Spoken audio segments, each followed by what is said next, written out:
Hello, everybody. Welcome back once more to Anime Yay or Nay. I'm the TheOutbackAl. I'm hot for justice. I'm Chibi Noob. And I'm NV Jitters. And we went and we saw Princess Mononoke today. Mm-hmm. And how many times is this for everybody? I'd probably say it's probably like my third or fourth time seeing it. Okay. I think it's like my third time. It's either my second or my third time. I'm going to say it's my second or third time as well. I know I've seen it. We all watched it at some point in Anime Club, I think. Oh, yeah, because we were doing the Miyazaki Marathon. That's true. And, we did it every year in March, from what I remember from my years as president. Yeah. So we're all fairly familiar with this film, as probably most people are, because it came out, 97? Mm-hmm. We had notes on this. What should we do first? Should we just go over what the plot was, or do we want to just go into our own thoughts on the film? I feel like most people know the plot of this movie. I guess we can go like the basic setup of what the story's about. Yeah, it starts out in a remote village in the middle of nowhere, and there's a monster that shows up, and there's a guy named Ashitaka. Was that his name? Yeah. Mm-hmm. Yeah. He's the local prince warrior person on an elk with a bow and arrow, and he sees this thing coming, and he's like, "Hey, we gotta stop this thing from happening because it's gonna kill everything." It's a crazy boar with a demon growing inside of it that looks like just a writhing mass of worms, which you said that was like the first time that Ghibli had ever used CG. That was Envy that mentioned that. Envy mentioned that. Okay. Yeah, that was because this is directed by Hayao Miyazaki, who's probably the most famous anime director of all time, and apparently this was the first time in all his films he used any kind of CG in the movie. Yeah. Yeah, you can see it at varying points throughout the movie, because you'll notice, the movements of certain animations don't look quite as, flat as you would see. There are parts where, the red elk is, walking, sort of in a forward motion, toward the screen, and it looks like the bobbing motion of it walking just seems kind of a little more, it has more depth than it would normally have had if it were just a 2D drawing. Okay, I didn't notice that one myself, but I definitely noticed with the worms and the demon. I suppose it's an infection. Yeah, kind of? like a curse almost. Yeah, curse. That's definitely the word they use. But anyway, yeah. So Ashitaka stops the demon from attacking the village by she shoots it with a couple arrows, but it touches him, and his right arm gets infected with the curse from this boar god, and the boar god rots away, and his village is like, yeah, so you're gonna die really bad, and we can't have you around when that happens, so Bye! Yeah, sorry, but you gotta go. This thing came from the west, so maybe head over that way, and maybe you could figure something out. You can't be here anymore. So he's off on his way, and he gets a necklace from his sister to remember the village and all of that. And he's off out in the world with his elk buddy. What was the elk name? Yakul. Yakul. He's best boy. Best boy, Best Yakul. boy! He's loyal. And Yep. he is loyal. He's a cutie. Yep, and they're out in the world, and they're going around, and they run across I suppose it was a village that was getting attacked by a bunch of samurai. And they're just getting slaughtered, and he's like, well, do I want to get involved? Do I not want to get involved? But they involve him by, just running at him, and they're like, kill the guy, and he finds out that his new arm has some serious power behind it, because he shoots an arrow and takes both someone's arms clean off, even though he didn't actually hit them in the arms. Yeah. He decapitates a guy like that, and it's like, that's a lot. Yeah. That's a lot to deal with. Mm-hmm. But yeah, the infection in his arm is kind of growing a little bit.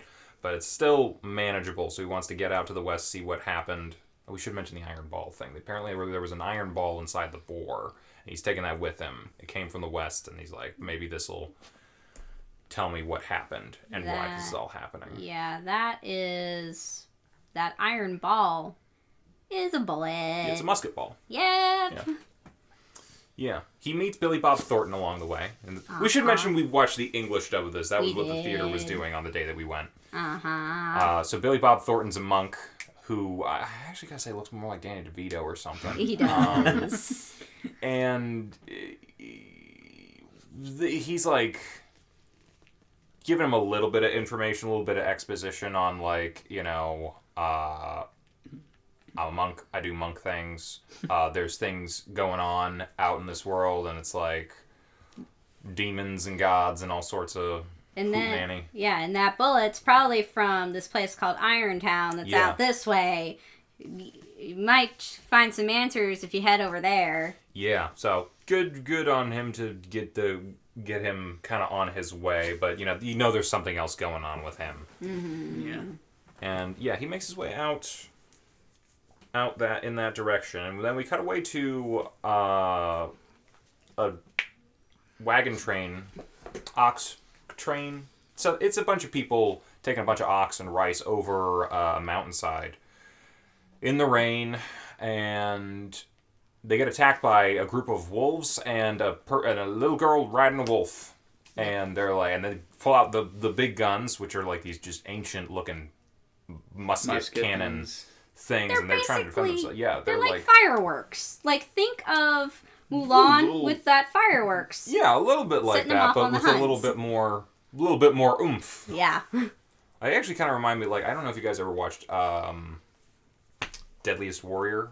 Yes. Yes. Yeah, back in the, I know they did, whenever they did Sun Tzu versus Vlad the Impaler. Yes. Vlad had like the exact, almost a very similar setup. It's basically just a small cannon on top of a stick. You hold onto the stick and just light the cannon, and it's the crudest of firearms, except for their leader, Lady. What was her? I'm bad with names. What was her name? Hiboshi, I think. Lady Hiboshi, who's got a shoulder-mounted musket. Yep. So a little more advanced. Haven't quite figured out the whole how to actually fire a rifle like a normal person yet. So it's more like a bazooka. But yeah, they fight off the wolves. They really hurt Mama Wolf. Yep. Yeah. And some people get thrown over the cliffside, and that's where our buddy Ashitaka comes in, and he saves two people from the river that they fell into, and he sees the wolf girl and the wolves, and that's our Princess Mononoke. San, right? San, Is that how you yes. pronounce Yeah. it? Yeah, she got a simple name. Everyone else is a little bit different. And so he takes them through the forest, and the guy that is with is like, oh, we shouldn't go through the forest. They're going to destroy us and all that. And they find these little tree spirits. Do they have a specific name for those? They did. I'm terrible at this today. Kadamo? The Kadamo. Kadamo, yes. They're little white. They kind of remind me of the Titans from Attack on Titan, but super micro. And with like really weird heads, like... I like bobbleheads. I was Yeah, gonna they're say, little you can just sell bobblehead, those as bobbleheads. maraca-headed things that they come from trees, and they're tree spirits. And they take them through the magical place in the forest with the... How do they describe this god creature? The god of the forest. I call it the deer god. He's the deer god, except he's a deer, but with super horns and the face of a man, which the face looks weird. But It's like, oh. yeah, so they get through the forest, see the deer god for a moment, and dude's curse is acting up. But they make it through. They get to Irontown. Everyone's, yay! We saved some people, and they're still alive. And the stranger, wow, he's hot. And yeah, Good line comes from Toki, who is the wife of one of the people he was saved, which is Kuroko? Kuroko, yeah. Yeah. Kuroku? Kuroku. K something. Well, he's mainly like he's like a comic relief character, and then Yeah. she's also a comic relief character, and she's like the real tough as nails one in their relationship, and he's just kind of like, oh. Yeah. The town's set up to where the guys tend to go out and hunt and trade and carry the ox around, while the women tend to do mainly the iron work, and they're former brothel women. So Lady Hiboshi rescued them, and they basically are the main people in charge of the town. They work the bellows for the forge, and there's some other people making guns, and they basically live on an island fortress that they were originally taking iron from the beaches, iron ore, and refining it, but they've ran out of iron on the beaches. So they've been trying to go into the mountains to get more and mine it out of there, but they have to clear forest to get there, and that's when the forest spirits start attacking them. Yep. So it's... Nature versus imperialism or industry. Yeah, a Ghibli movie. Yeah. That's about where the dude comes in. And, everyone's celebrating him and whatnot, but he's like, I have to talk to you people about this iron ball and that because, you killed this war god boar spirit creature. I think his name is Nago. Nago. And, I'm cursed now because of that. So, I want to... What's up? And they're like, oh, I'm sorry to hear that, but... Yeah, he goes and talks to Lady Eboshi. Yeah. And she basically, gives him... She's really cool. She's actually pretty chill. She's kind of a very sort of more laid-back kind of person. Mm-hmm. In some laid ways. Back and that, I'm in complete control of every situation I'm in, kind of laid back. And she kind of sort of shows him kind of how the goings on in their village are, as well as showing them the craftsmen who actually make their firearms. Yeah, they're a bunch of lepers. Yeah, that she's basically taken in and given them jobs and sort of not treated them like outcasts or those who are diseased and actually treating them like human beings, which shows that this movie and the two sides of mechanization, industrialization, and then also sort of more environmentalism, it's not all black and white. There is no good and no that true bad, because even as a person who is taking away from the environment, she cares about people who are under her. She takes care of them. Yeah. So she's not wholly bad, but she's a kind of corrupt in various other ways. She doesn't care about the nature. I kind of wanted to bring that up whenever we do the analysis portion. I do have some stuff to say in regard to that. Yeah. This movie does it a little better than some other movies that I've seen that try to go for an environmentalist message. But I mean, that's because part of it again is it's Ghibli, it's Miyazaki. He's a filmmaker. He understands subtlety and narrative and how to infuse themes without beating you over the head with it. Yeah, which he also did with Spirited Away with certain themes in that film as well. Which, and I didn't know this until a few years ago, Spirited Away was more of a film about the dangers of human trafficking. Well, consumerism and the human trafficking of children. Yeah. Which was a lot of what that was about, because bathhouses were not exactly places of they were more places of ill repute in some cases, so like brothels. But so while he's there, everyone's really happy that he's there and blah blah blah, but the wolves are off trying to figure out what their next move is. Mama Wolf, again, bad with names. What was the wolf's name? Moro. Got hit, and she's like, yeah, I'm not going to survive this, but, we're going to keep fighting and doing what we're going to do. And Princess Mononoke, and is like, I'm going to go, middle of the night, kill this woman, the war will be over, the forest will be saved, everything will be great. So her and her two wolf brothers launch an attack at night. They're dodging all the bullets that they're firing at them, because this is a tough place to get into. Mm-hmm. But, she's got anime ninja moves, so... Yeah. Yeah. It's kind of like, whenever she runs, it's like watching it on fast forward a little bit. And she makes it in, she fights through a bunch of people, doesn't really kill anyone. No. Which is surprising, but, she gets on top of the forge, and she's, waiting for the Lady Eboshi, and...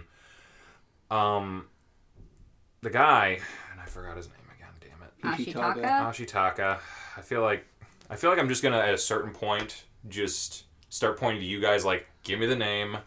I mean, unless you want to do what you did with Mew Mew and just start making up names. See, in Mew Mew, it was kind of a comedy, and it was I feel it was fine to make fun of them. I don't have much to make fun of right here. We can call him Curse Arm Guy and Wolf Girl if we want, but I feel like that kind of takes away from this is a much bigger movie and more of this is a property with a little more gravitas. Mm-hmm.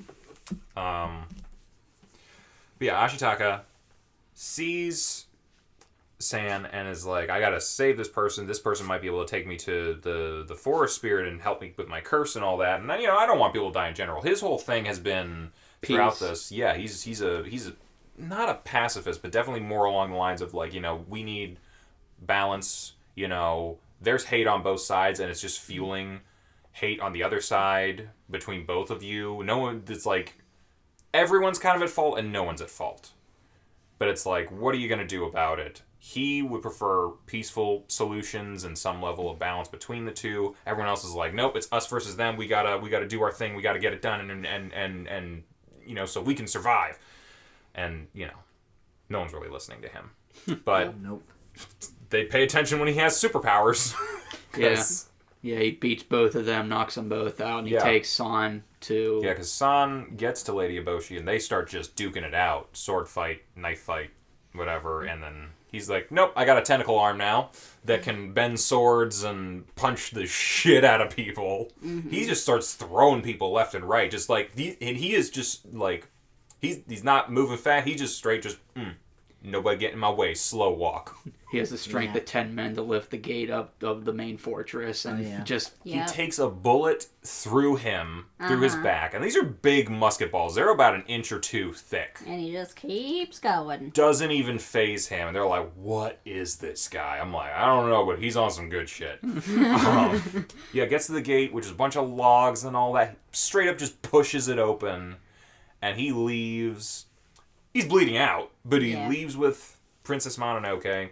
I have to ask, do they ever call her Princess Mononoke in the movie? Once. Yeah, really? The Lady Hiboshi calls her once.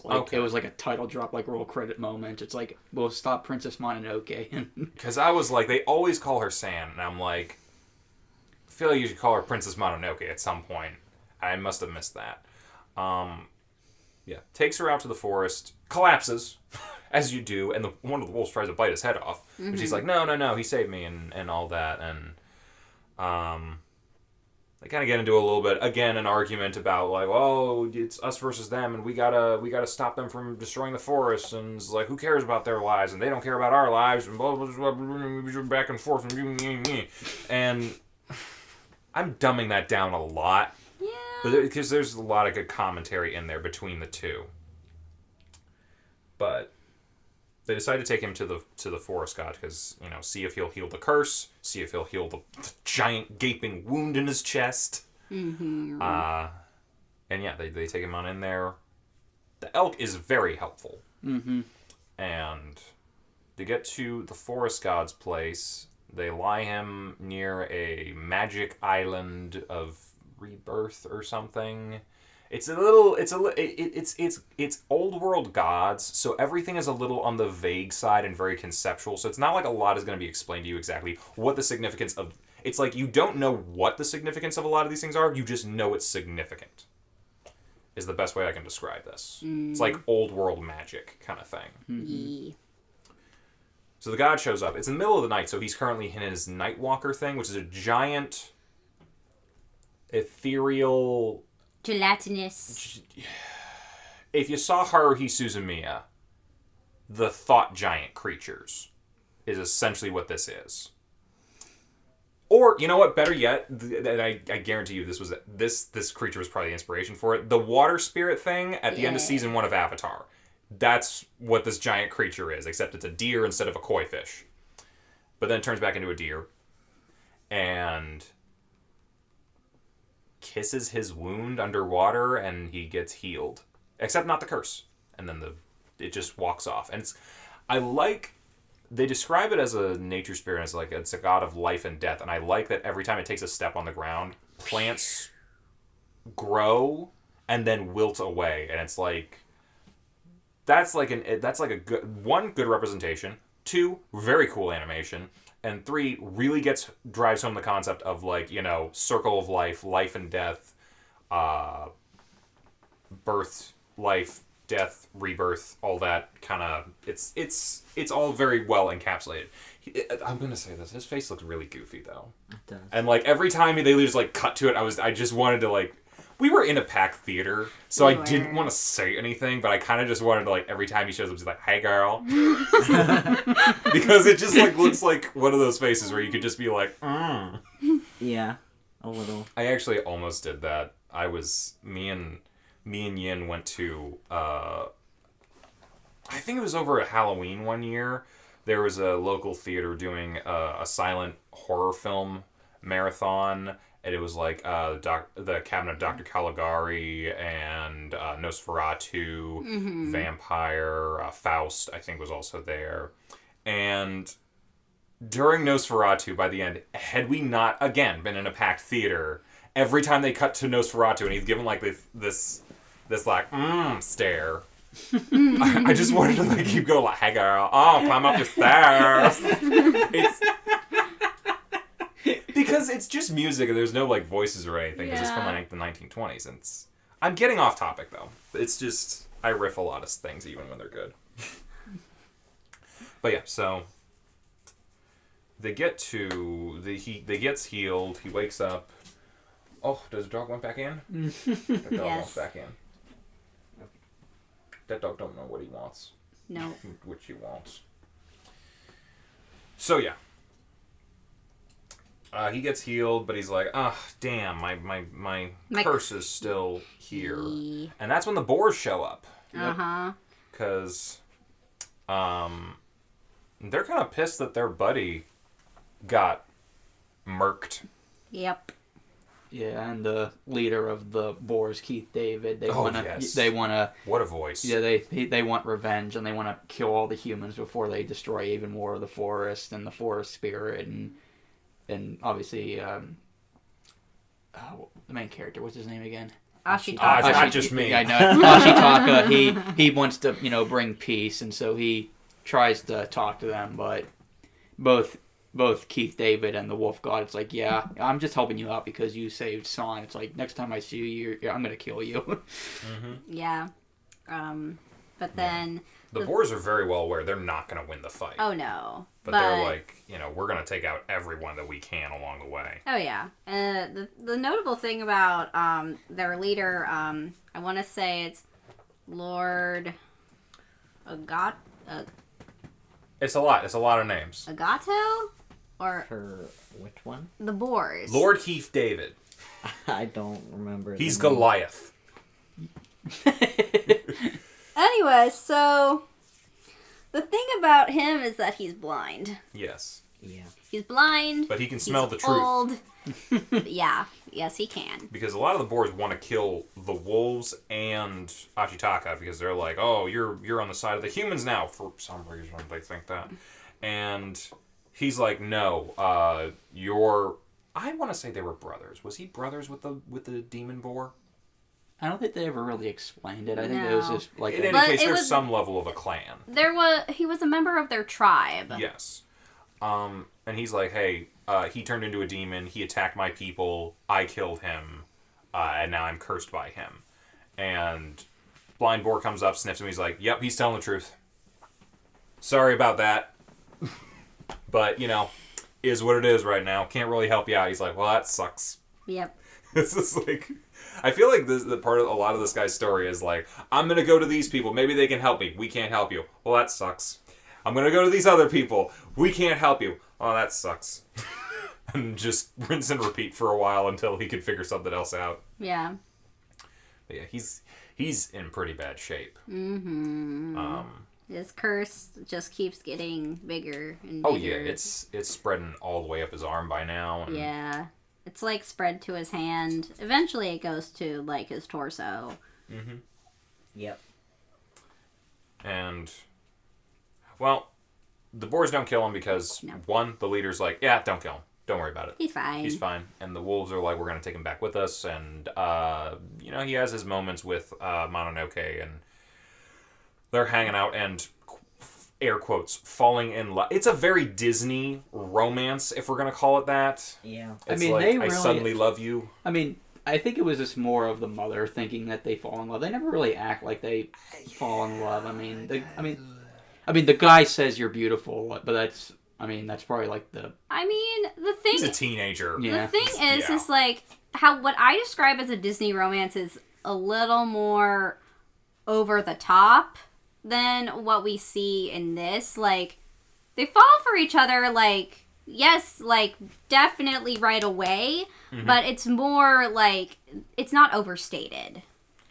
Yeah, and there's something to be said about that. And the kissing is like not kissing. It's Oh, no, they're like, baby She's literally feeding him jerky. They're baby birding. Baby It's kind of gross when you think about it. Yeah. He But can't chew jerky, so she chews it up and spits it in his mouth. yeah.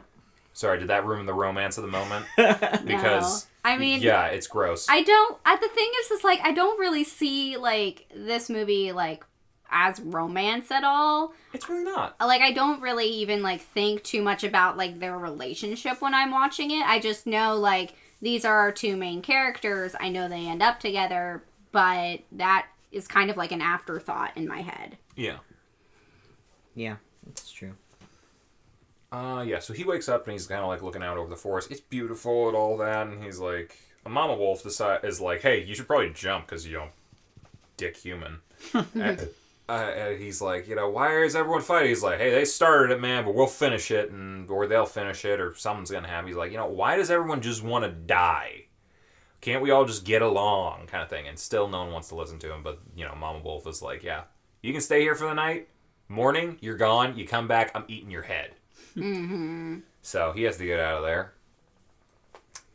At that point, the Boars are on the move to Irontown, but also Billy Bob Thornton's back. Yeah. And he brought some other monks and demon hunters and all sorts of stuff because they want to take the head of the deer god because the emperor thinks it'll make him immortal. Mm-hmm. Also, it's going to kill the forest and allow the iron people to take all the iron. Yeah. Also, there's a subplot with a samurai lord trying to take over Irontown. Asano. Yeah, he's a dick. That's pretty much it. As soon as something's valuable, some asshole comes in to try to take it. Yeah.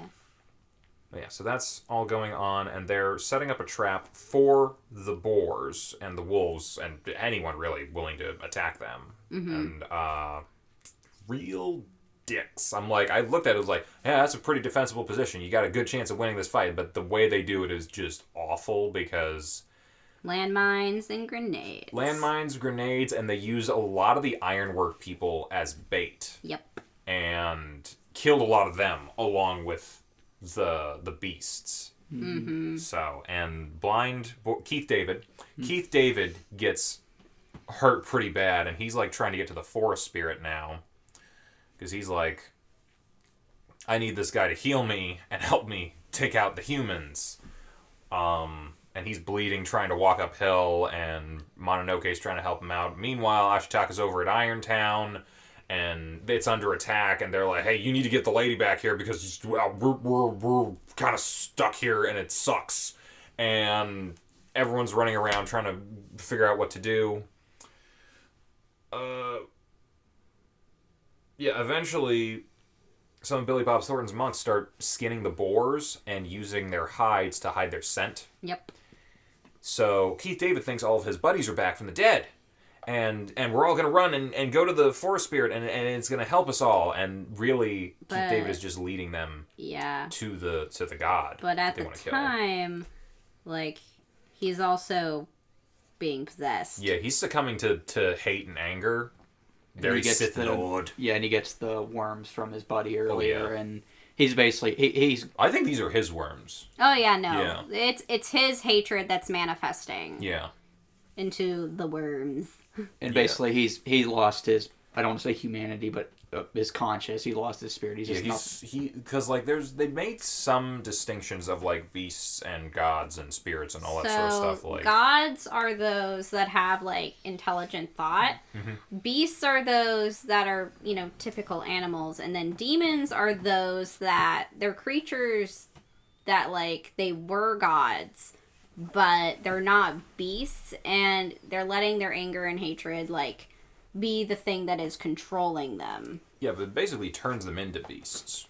they lose their sentience in a lot of ways. They lose their,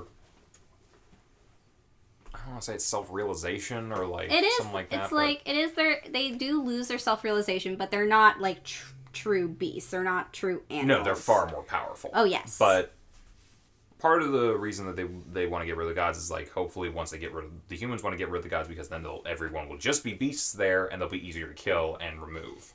Also, better sorts of food. That's true as well. You know, there's some big ass hogs. I mean, I'd eat a haunch of that. That'd probably keep me fed for a week. I would not because I don't like pork. You don't like pork? Nope. Neither Do you like wolf? No. I don't like that either. Yeah. So yeah, they're being led back to the lake of the deer god, and meanwhile Ashitaka's trying to catch up, and Mononoke gets trapped by the worms on Keith David's body. That sounds so weird to say. And they eventually get back to the lake, along with Nago, the wolf. Agato. Agato? No. Am I going crazy? Na- There's so many names. Nago was the one from the beginning. No, yeah, Nago was the boar. Who was the mama? Well, Moro? Moro. Yes. Okay. So Moro is there lying around, like hoping that Lady Yabashi, Hiboshi. yeah, Hiboshi shows up and just wants to like bite her head off. But yeah, Keith David shows up with sand stuck to his snout in worms. Yep. Ashitaka shows up, tries to get San off. Doesn't work. Moro tries to get San off. It starts to work. Then the god shows up. Starts walking real slow. All the hunters are there as well. Yep. And they shoot at the god, but it don't kill it. No. Because apparently you have to kill a god 3 or 4 times before it dies. And a lot of them thought it was going to, like, save the wolf and the boar. It does not. It releases them. It allows them to die and rest in peace. Which, again, is very, god of life and death. It's like, are you going to live? Are you going to die? Who knows? It's going to be what happens. But it's sunset, so he's going to start turning into the Nightwalker. And that's the point where they shoot it in the neck as it's transitioning to its astral form. And the head falls off. And then all hell breaks loose. Yep. Because a headless god is like, imagine a chicken running around with its head cut off, but then the chicken is like A giant- Godzilla size and a giant jelly spewing person. acid. Yeah, giant Everything jelly goes person. around it, and if you touch it, you're dead. Yeah, Yeah. It's just flooding the forest. The forest is withering. Anyone getting caught is dying, and they're putting the head in a jar, or it's an iron box, and they're trying to run away with it. Billy Bob Thornton is really fast, despite having shoes that no human should be able to walk in. Yeah, but Moro's head is still wiggling. Yeah. And then it goes and bites off Lady Boshi's arm. Yeah, so she got hers. Yup. They're all trying to run away and figure out what to do because this giant creature is now rampaging around, sucking the life force out of anything within range of it. Destroys Irontown, but the people escape in time. Oh yeah, it makes it all the way there. Everyone's like running into the water, trying to escape this thing, and eventually it corners Billy Bob Thornton in the head and everyone else. And they're like, "Give the goddamn head back!" It's like, "What are you gonna do? You're gonna die." He's like, "Maybe we could just wait it out." It's like, no, you can't just wait this out. You got to do something about it. And they give the head back. And then the god kind of watches as the sun comes up, and then it kind of dies and falls over onto Irontown and the rest of the mountainside. But out of the god's death, the mountainside regrows. Mm-hmm. It's not a full forest yet, but it's flowers, it's grass, it's starting to regrow, and it'll grow more from there. And everyone's watching it come back. And the curse is lifted. Curse is lifted. There's still a mark on him. But his curse is lifted. Mm-hmm. And that's That's pretty much where it ends. Like, we have some people who are going like, you know what, we'll try to rebuild. Yeah. And Ashitaka's like, I'm going to stay with the Iron People. Mononoke, you go with the wolves. You know, you'll be the person of the forest. I'll be the person of the people, and we'll try to work together so that, you know, everyone can live in harmony, and, you know, not one side will be too detrimental to the other. And Yeah. Billy Bob Thornton's just like, well, his can't win against fools, and then we end with one of the Maraca creatures. Yeah. And that was Mononoke. And I found out it was the English was done by Neil Gaiman, which I'm a fan of him. So Me too. yeah.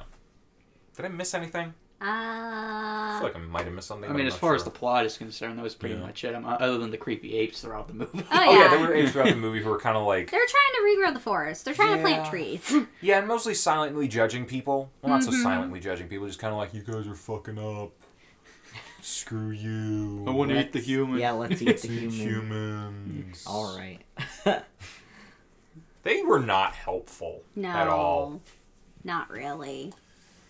But yeah, so that was Mononoke, and what are our overall thoughts of this? Like, what did we do? We have like a bunch of things that we wanted to bring up on So this. one of our things was violence. And V, you had to think about violence. Yeah, I mean, as far as the films that Hayao Miyazaki himself directed, it's easily the most violent movie he's ever made. It's not the most violent Ghibli film. That goes to Grave of the Fireflies. But as far as Miyazaki himself, I think that's easily his most violent film, which, I mean, I didn't mind that. But Yeah, a lot of people dying in this one. And it points out the message of the brutality of war and stuff like that. Yeah. Another Ghibli thing. It's just like, it's very weird to me how people are like, yeah, I grew up with these movies, and I'm like, okay, that one's a little violent for kids, I would think. I grew up Yeah. with Indiana Jones. You remember when everyone's faces got melted off? Yep. That's a PG movie. Uh-huh. Or Temple of Doom's even worse. Yep. It's I just think that was the like, first PG-13 movie. They actually had to make that rating just because that movie could Yep. neither be considered PG or R. Yeah. yeah, like, I think I first saw this when I was like 16 or something. Mhm. And yeah, it was just kind of like people's heads are getting like shot off and limbs losing limbs, and there's lots of blood, and it's pretty violent, but My Neighbor Totoro, this is not. Yeah. And also, like, it kind of goes to show, like, the differences between Western and, like, Eastern culture. Like, especially with Japan, because I remember watching this movie, and I think I was about 13 the first time I saw at least a portion of it. I believe it was on Toonami that they were, like, showing, like, Yeah. Ghibli movies, like, throughout the week. And I remember my mother walking over, and I don't really think she was okay with me seeing this movie because I, like, came from a Catholic family. And they talk about, like, gods and demons and, like, just how different their religion in Japan is in comparison to, like, the common Western religions. Yeah, because this is very more like Shinto. Yes. So, and the thing is like, gods and demons, they're, like, not necessarily, like, our god, and their demons are not, like, our demons. They're more like spirits that have, like, ill intent toward, like, humans, rather than, like, the typical demons that we think of, like fire, brimstone, Yeah, all of that. It's like, as opposed to like Abrahamic, like monotheistic kind of Yeah. stuff. It's more pagan kind of Oh, for styling. sure. Like there's a spirit in everything, in like nature, in the society, and like a building has a spirit, a river has a spirit, a mountain has a spirit, and you know what those spirits are, and you know how they're worshipped, or you know what the impact that they have on people is, like how powerful they are in a lot of Yeah. ways. So like the spirit of the forest is a very powerful spirit, and below that would be like some of the boars and the wolves and all that, who are powerful spirits and gods, but you know clearly not as powerful as the forest itself. Because the forest itself is, like, their home. It's, like, Yeah. encapsulates, like, their life and, like, how they live because of how the forest grows. Yeah. Another thing that I think we wanted to talk about, because we already talked about animation style, was we wanted to talk about the characters. Yes. So, I don't have much to say about the characters. They're like, I don't know much about them. I just know, like, one is like, I want peace. And other characters are like, I want industry. I want environmentalism. Like, it's... So... I think the characters themselves are more supposed to be representative of these different ideas. And, like how Lady Eboshi with, like, how she's supposed to be, like, the representation of, like, industrialism. Yeah. And, like, it's showing, like, yeah, it can be horrible and it can, like, dangerously, like, affect the environment in negative ways. But, like, industry can also, like, help those of, like, lesser circumstances because it gives them jobs. Sure. Like, other people can, you know, like, find livelihoods with it. Like, I like this because it shows kind of both sides of a situation.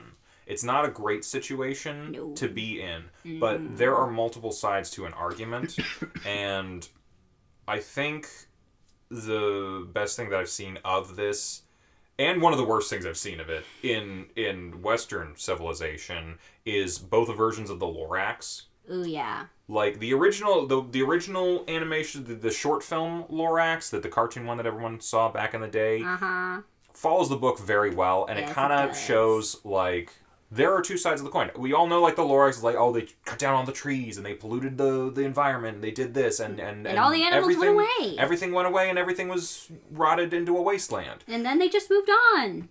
Yeah. But, well... The Onceler didn't move on. He was kind of stuck with what he did. But during it is where you actually have a decent argument on both sides. Because the Lorax is coming and is like, hey, you're destroying all these trees, you're destroying environments. And the Onceler's like, well, what do you want me to do?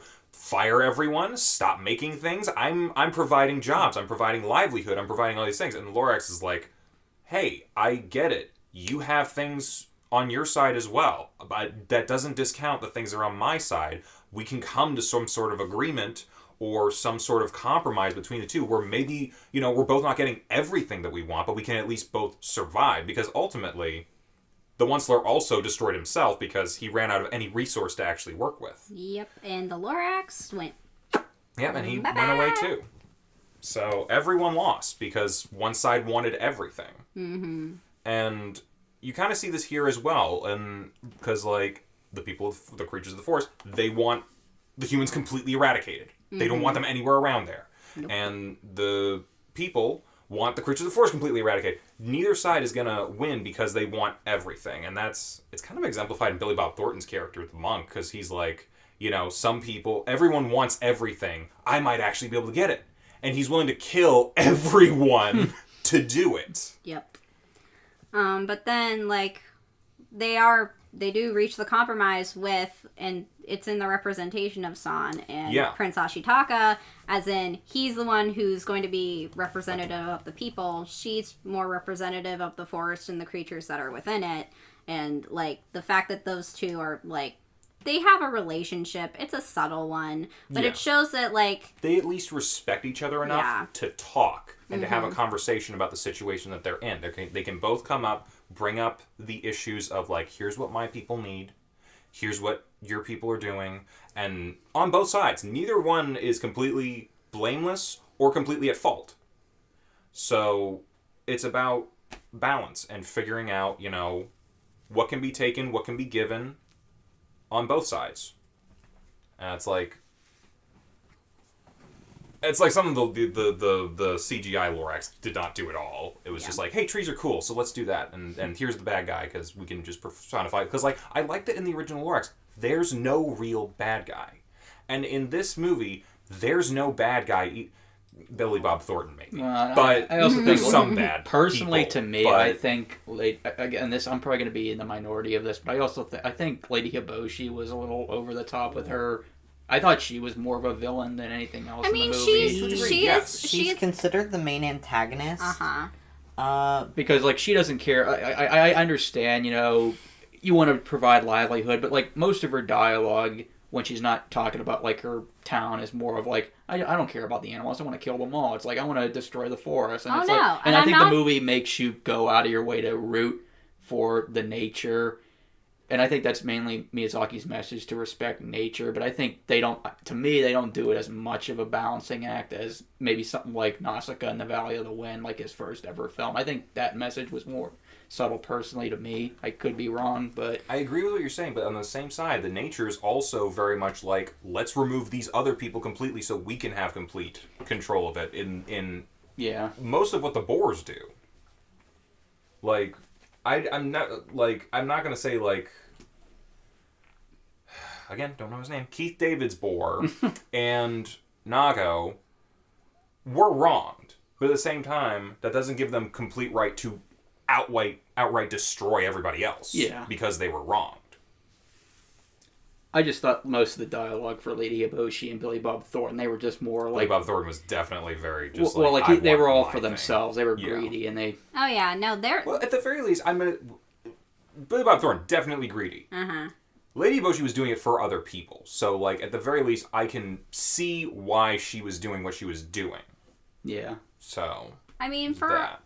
a lot of it, I feel like, yeah, Lady Eboshi is the main antagonist, but as I said before, like, it's not all black and white. She is an antagonist, but she's an antagonist who... There's a difference between an antagonist and a bad guy. Yeah. Yeah. Like, she's definitely, like, an antagonist, but she's not, like, wholeheartedly evil. Yeah. Like, there would have been a much different message or representation had it been, like, if anyone's seen the movie Fern Gully, like, had she been something more like the Smog. Yeah, Tim Curry. Yes. Wonderful performance, by the way. Yes, it was. Because that movie also has a very strong environmental message. But you can definitely tell, like, the deforestation and industrialism, getting rid of the fairies' forest, was, like, he was definitely made out to be, or at least their situation was made out to be more of, like, they were meant to be more of bad guys, like the people who were destroying the forest, and the smog, which is basically a representation of pollution. Yeah. So... Pretty on the nose.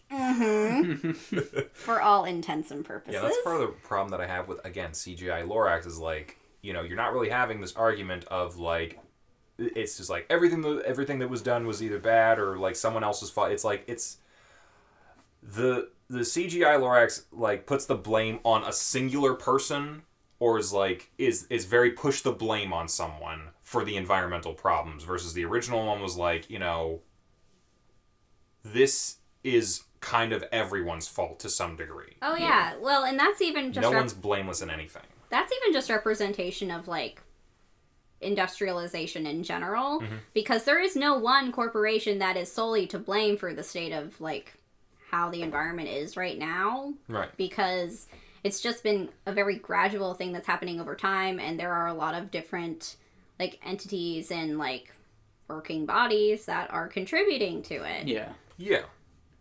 And it's like, it's not always easy for people to be like, well, what can we do to fix the situation, when they're like, well, if we fix this situation, it's going to affect something on our side, and all this sort of stuff. And eventually, in the movie, they get to a point where there is a chance for balance between the two worlds. But it comes at a very great cost. A lot of loss of life, a lot of loss of environment, and a whole bunch of things get destroyed because people chose not to work towards a compromise. Yeah.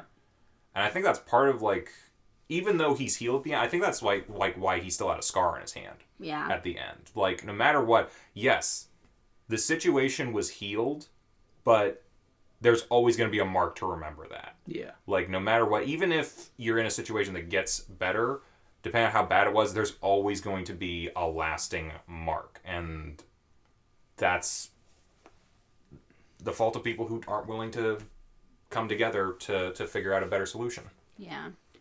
And don't get me wrong, I still really enjoy the movie, and I do agree with all those messages. I just thought sometimes Lady Eboshi and the Billy Bob Thornton could be a little over the top, but everything else I think was handled really well with the messaging.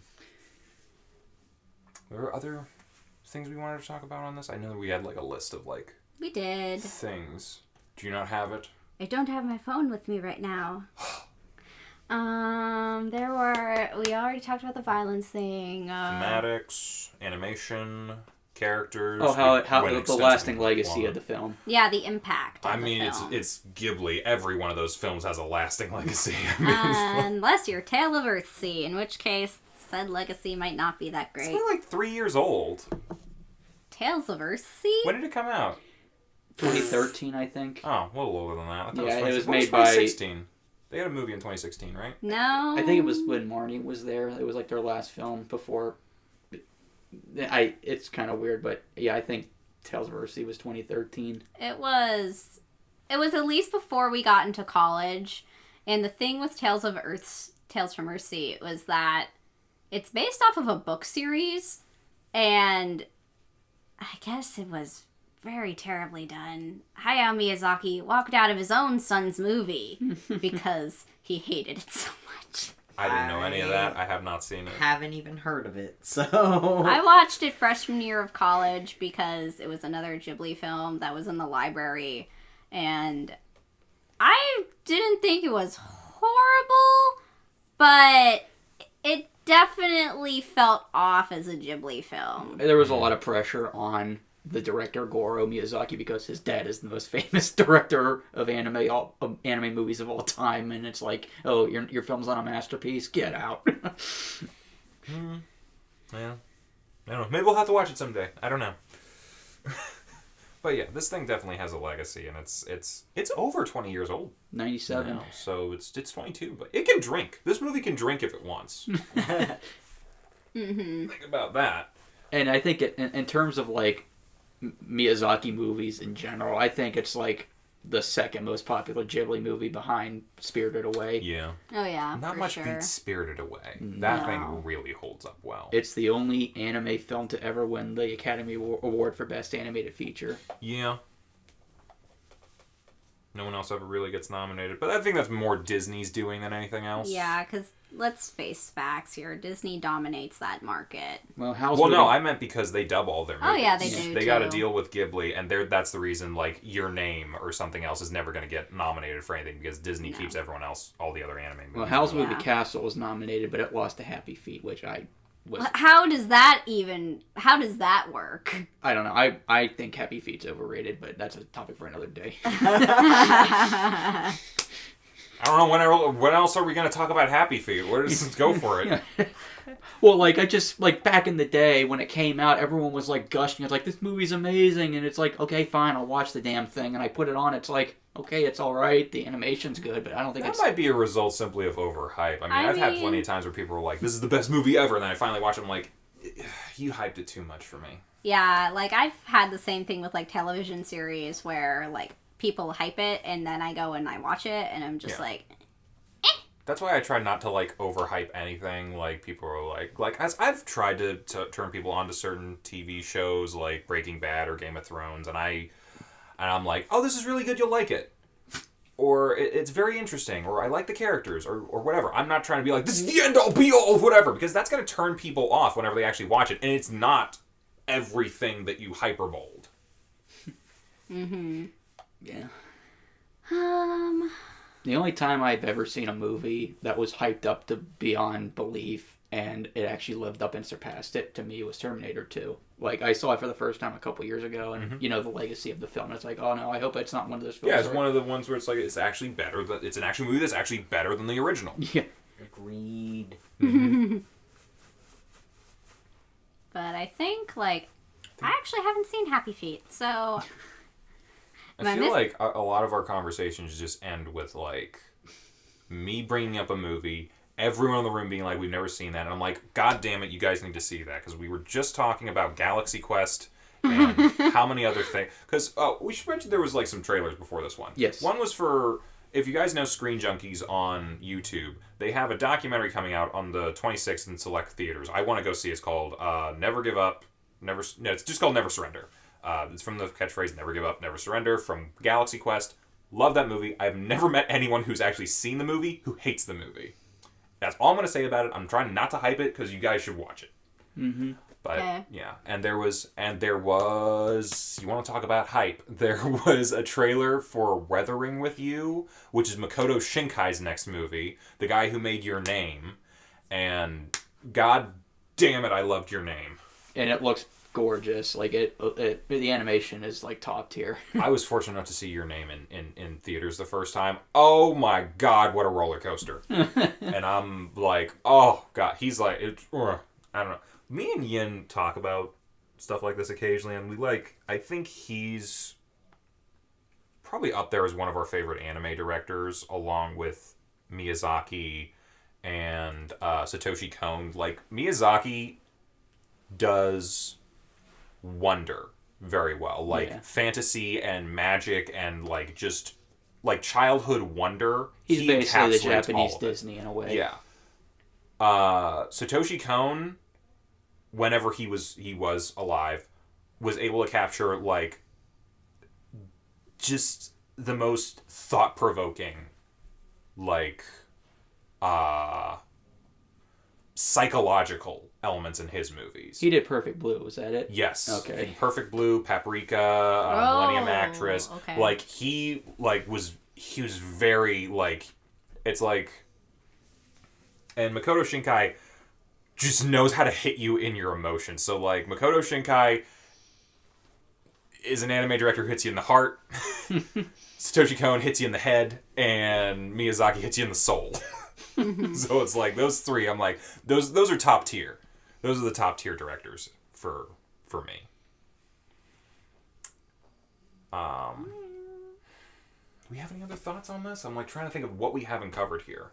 I can't really think of much else. This is a big movie. It's a lot to unload on and unpack. I'm sure we've missed things that we're gonna stop recording and think back to later and be like, fuck, I should have mentioned that. Well, I mean, I think the biggest thing for me is just the fact that, like, how we were talking about, like, the fact that people still watch this movie and it's over 20 years old already. Mm-hmm. Just the cultural impact that it's, like, kind of had. Because it's very big in the West, obviously, with those who are fans of, like, animated movies.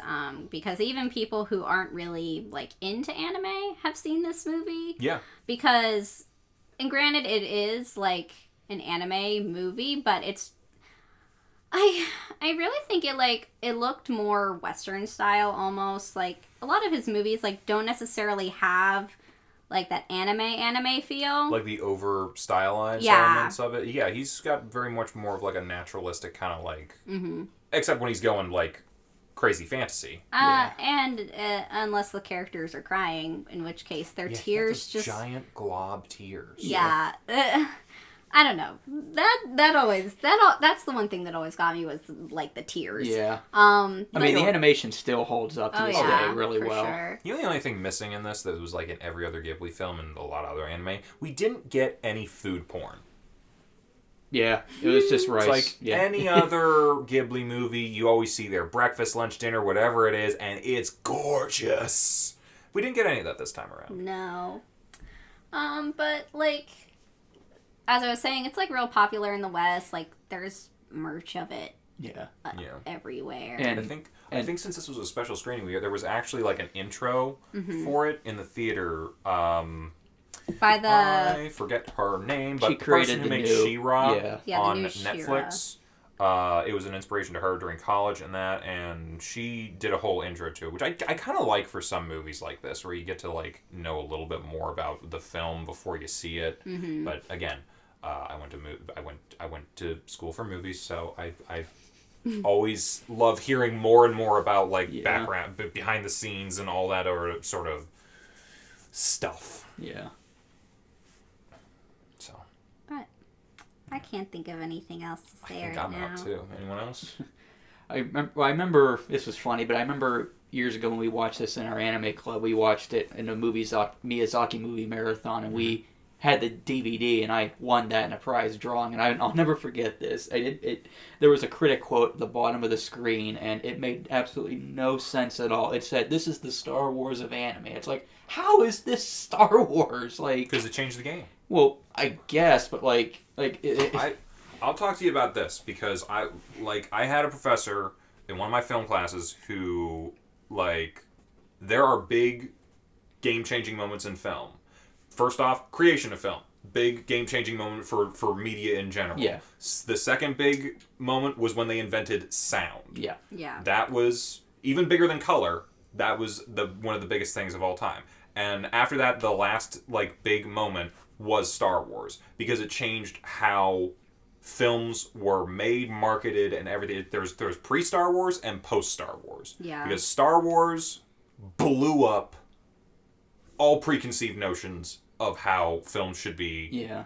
made, marketed, and everything else. I mean, Jaws was the first blockbuster, but yeah, Star Wars. Star was, Wars just skyrocketed, like took. Well, it's an amalgamation of a lot of other things, but it changed the industry.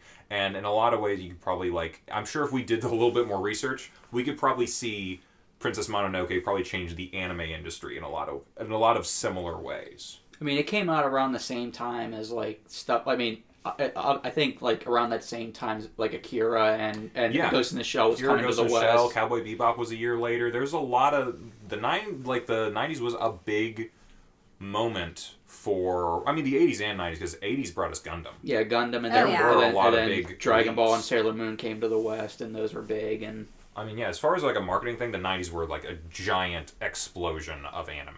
Mm-hmm. And at least money-wise, there was a ton of stuff going on. Oh, yeah.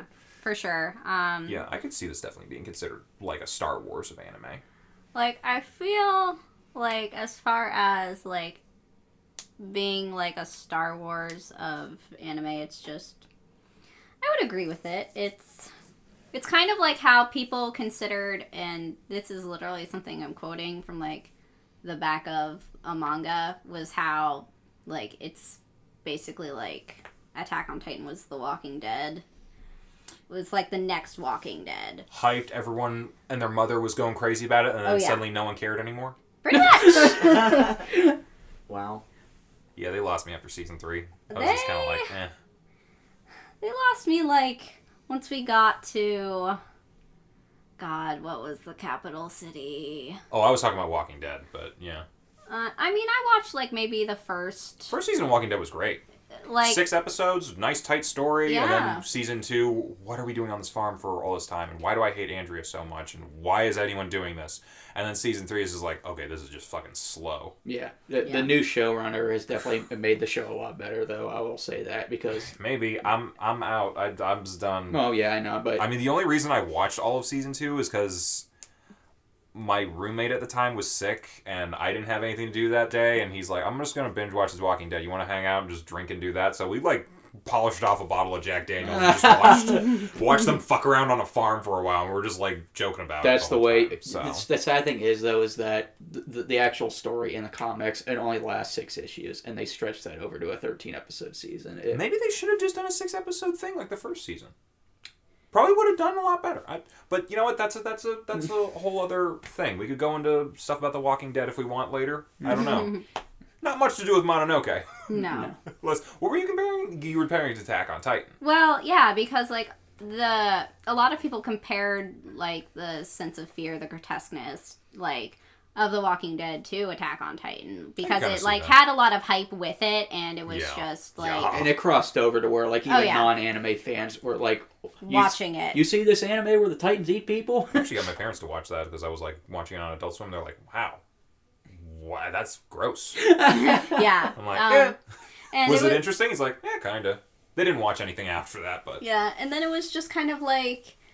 how, like, there are, like, a lot of comparisons you can make between, like, movies and film and shows and, like, books from, like, you know, 2 different sides of the coin, especially, like, considering this is more about giants eating people, and the other one's more about... It's both about monsters eating people. Yeah, for sure, but it was just, like...